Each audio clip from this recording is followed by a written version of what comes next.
Toujours dans l'onglet Accueil, on va maintenant effectivement se concentrer sur le fait de renvoyer à la ligne de façon automatique et de fusionner des éléments. Là par exemple, dans K1, L1, M1, N1 et O1, j'ai le mot entreprise.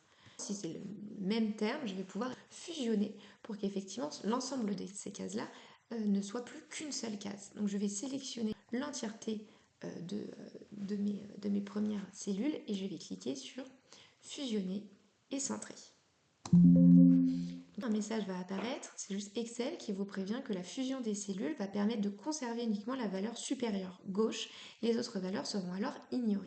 Il va me garder en mémoire uniquement K1, donc effectivement le mot entreprise. Si je clique sur OK, K1, L1, M1, N1 et O1 ne sont plus qu'une seule et même cellule. Comme vous le voyez, quand je clique sur entreprise, ça va me sélectionner, mais toutes ces cases-là ne sont devenues qu'une seule case. Ensuite, vous avez la possibilité, comme ici, de centrer les différents éléments. Soit je le mets complètement à gauche, soit je le mets complètement à droite, soit je vais centrer le mot entreprise.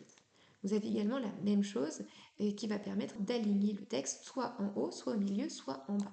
Donc si par exemple je clique là-dessus, forcément entreprise va arriver en haut. Si je clique ici, il sera centré dans la case. Et si je clique en bas, il va être centré mais en bas. Donc libre à vous de jouer en fonction de ce que vous trouvez le plus esthétique, bien sûr. Vous allez également avoir la possibilité d'orienter votre texte en fonction de ce que vous souhaitez. Donc là, par exemple, si je clique sur la petite flèche à côté, vous allez pouvoir faire de la rotation de texte. Donc par exemple, si je souhaite, je pourrais le mettre en diagonale, par exemple. Je peux le mettre également en vertical si je le souhaite.